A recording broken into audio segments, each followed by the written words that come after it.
You're listening to Radio Kidnappers, the voice of Hawke's Bay. This is a program called The Wonderful World of Wardini Books. And as always, we have in the studio the wonderful Lou from Wardini Books in Havelock North. How you been going? Yeah, massively busy. That is great. That's what I love to hear. Till is ringing. It's always good when the till's ringing, isn't it? Yes. It's funny how we still say that when really it just goes... Yeah, that's right. It doesn't really ring now. It's like a digital flick. Yeah, exactly right. And it's the same with your watches. And although I do have an old-fashioned watch. Do you have an old-fashioned watch? Don't wear a watch. Haven't done don't? since I had children because there was no point. No, exactly. That's because it just blurs the day, doesn't Yeah. it? 3 great books to look at today. And the first one is a kid's book by the look of it. It's called Hound the Detective. Hound the Detective by Kimberly Andrews with amazing illustrations. She does the illustrations and the text. And in this one, here we have Hound. And he lives in this most amazing place. And right on the inside jacket, you get to see the map of his home. Yes. That, being a beagle, he's probably dug it himself. Yes. And Yes. you've got his lounge, and you've got his map room, and he's got a cellar with all his wine and things. And it tells you that there are 17 caterpillars hiding in the pages. So you have to try and spot all the caterpillars, as well as go through the story with Hound. So he is a detective based on Sherlock Holmes's sort of style, with his hat and his pipe. I'm surprised no one's complained about the pipe. Exactly, actually. I was just going to say, pipe in this day and age. Yeah, that's interesting, isn't it? So, I'm Hound and I'm a sleuth. I solve all types of cases. I sniff and snuffle until my nose detects the clues and traces. And he has been sent a letter. To find your first clue, just follow your nose. In winter it's frozen, in summer it flows. What could that be? Oh, well, it could be ice. Yeah, it's a stream, so he knows he's got to go to the creek. Oh, yes, water. And there he finds another clue. And he basically follows all the clues all the way through. But look at the illustrations. So he's gone to the manor house. Oh, fantastic, isn't it? And you spend more time looking at the pictures Yes. than it takes you to read the text. So you're like, oh, okay, there's another clue. But you just want to look through the windows of the manor house and see there's a fox in the attic. What's he doing up there? And then there's a duck up here. You look at that, yes. Yeah. And there's even an easel with the letter U painted on it. Like, is that another clue? I don't know. And he has to go to the Dinkle Dell, and then he goes to the general store. I like the general store. Look at that, yeah, I love it. Oh, what a great illustration. She's amazing, isn't she? I'll see. Yeah. So, and there's a guitar-shaped hole there. A guitar's missing, and it's quite lovely for children to think, what is going on? And me being 48 with the benefit of some knowledge and actually having been a police officer, I found out earlier on from this children's book what was going on. But I think it's quite lovely for You for solved kids the case. I did solve the case. Good on you. But look at that illustration too. So magnificent. that's where he is sniffling and snuffling, and he's got to hop on a train. So you get this aerial view of the village, which is just marvellous, with the stream flowing through it and the lovely houses and the bridge over the stream and the train on its track, and you just think, I quite like to live there. Wouldn't it be nice? Yeah. Wouldn't it be? Now, of course, you have the advantage of being a past police officer detective. To figure out this kid's book. Yeah, that's right.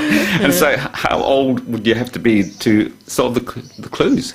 I would say it is quite a sophisticated picture book. So probably about 4. You could give it to, those really bright 3-year-olds that are just, why, what's going on, and they want to know everything. So they'd be all over that.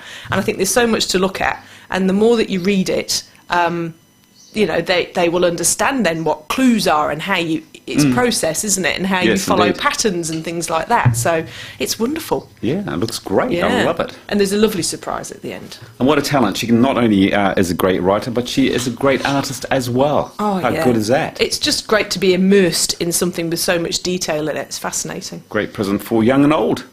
Absolutely. Okay, tell us about Timmy the Ticked-Off Pony. Yeah, so this is by Magda Żubanski. Timmy the Ticked-Off Pony. It's the first in a series, and this one is Timmy the Ticked-Off Pony and the Poo of Excitement. Yes. How can you resist a title like that? So Timmy is a famous pony. He's on TV. Yes. And he is a spoilt brat, really. So it's first-person narrative, and it's for kids probably of about 6 or 7 and up, because there aren't many words on each page. No. And he's directly speaking to you. Timmy, hello. You haven't actually gone, have you? Please don't go, stay, please, because he's a spoilt thing, but he gets ticked off about lots of things, such as people who stare at him. People don't stare at him, People that pay him too much attention. People that don't pay him any attention at all. So he's very famous. But this is the story of how his career fell around his ears. Because you go through lots of things and you find out what Timmy's like and all the acolytes that are sort of all around him all the time. But he gets this opportunity to act with the most famous pony-ess, the girl pony ever in the whole history of ponies on film, and her name is Saffron Horse Blanquette. Oh, yeah. The French star. Yes, and she's the most amazing, beautiful pony actress. And he's always had this thing where, you know, they will meet each other and she will know who he is because he's so famous. And they will instantly fall in love and get married and off they go. And they meet and she just thinks he's one of the TV crew and blanks him completely. Yeah. And then when he has a scene with her, this is the crux of the whole thing, he is so excited that he does a poo on Saffron's hoof. Oh, no. And she's like, oh my God, get it off, get it off. And it is the most comically amazing moment Oh, it ever. sounds like it's funny. And there's his arch nemesis, which is Tony the pony, who is a lot bigger than him. So he's like, well, you technically shouldn't be a pony. Yeah. But there's a lot of rivalry between the two. Yeah, and it's how does he recover from pooing on Saffron's? How do you recover from that? It would be very hard to do that, wouldn't it? Yeah. What I quite like about it, even though it's for younger children, is that's quite a good thick book, so you'd feel some sort of accomplishment from reading the whole thing, wouldn't you? That is exactly right. It's a chapter book. It's a proper book. Yep. But really, there's lots of pictures, and the words are quite big, and I think it's quite dyslexia-friendly font as well, which is not just for dyslexic people, it's for anyone, because there's not all these curly G's and curly Y's and things. Exactly. And our last book we're going to look at is called All Our Shimmering Skies. Trent Dalton, and he is the most wonderful author. His first novel was Boy Swallows Universe, which has won all the prizes in Australia and is getting all this international attention. And so that's quite hard to do a follow-up to something that's I imagine it would be. so successful. So All Our Shimmering Skies is the new one, and it's just out, and it features Molly Hook, and Molly is 7 when we meet her, and it's 1942, and she's in Darwin, and she's a gravedigger's child, and by the time she is 7 she has dug about 27 graves, and her best friend is Bert, and Bert is a shovel. And her mother is a wonderful, beautiful character, but her mother is not long in the book, and Molly has to fend for herself pretty much because her father Horace and her uncle Aubrey are drunks and depressives and get really mortally drunk, beat each other up, beat Molly up. You know, it's quite grim for Molly at times. Sounds like it. But she has learnt before her mother went away that she looks to the sky for sky gifts. So she speaks to the daytime sky, but the conversations she has with the nighttime sky are quite different. Right. And you know at some point Molly's going to have to get out of this situation. And she's been told by her mother as well that her heart needs to be stone. So, you know. Yes. But it's not. She's Hard just enough, the most amazing little character. She copes and she plans and she knows what she has to do. But she's still got a lot of love in her. So she thinks her heart is stone, but it's really, really not.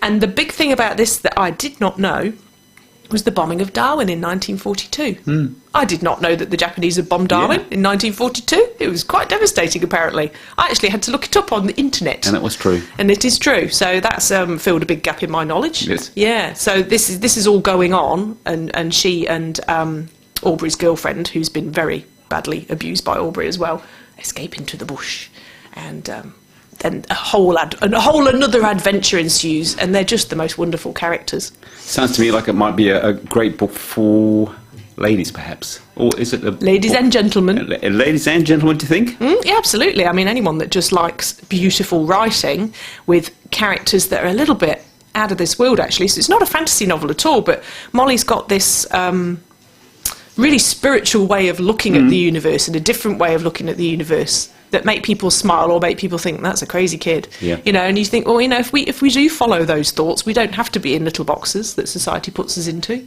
Yeah. Do you find that in this day and age that there are books that are written particularly for males and females? I mean, you know, you might, for instance, I don't know, say the Born books, Born Identity books. I would possibly associate that like a male genre of book. Does that still happen, or is it now just a big blend? Yeah, I mean, I think you've still got sort of traditionally blokey books, yes, you know, the old thrillers and stuff, but women and girls will read anything. Yes. And boys have it in their heads, and they still do sometimes, and we mustn't perpetuate this, that they can't read books with girls as the main characters. I mean, that's rubbish. That's 50% of your population. Absolutely. So, you know, but that's a learnt thing. That's a learnt behaviour. So Yes, I'm not really into girls' books and boys' books. They're just stories that we like or we don't like. So out of 10, All Our Shimmering Skies, what would you give it? Oh, it's going to be a 10 out of 10. Really? He's an amazing author. So it's as good as the book that he got all the awards for? Yeah. I think he's definitely one to watch. He's going to get all sorts of international awards, that bloke. He's a beautiful writer, like in the sort of vein of Marcus Zusak. And some people have said Tim Winton, but I've only read half a Tim Winton book. All right, so we want some of those wonderful books to give away for gifts for Christmas. Where do we get them? 16 Tomato Road, Wardini Books, in Havelock North, and 44 Hastings Street in Napier, and wherever you are in New Zealand, you can buy from our website and we will ship to you. And do you do gift tokens? Yeah, we do. Selling a lot of those at the moment. Good on you. As always, Lou, my pleasure. You look after yourself. We'll talk to you same time, same place next time. Excellent. Thanks, Ken.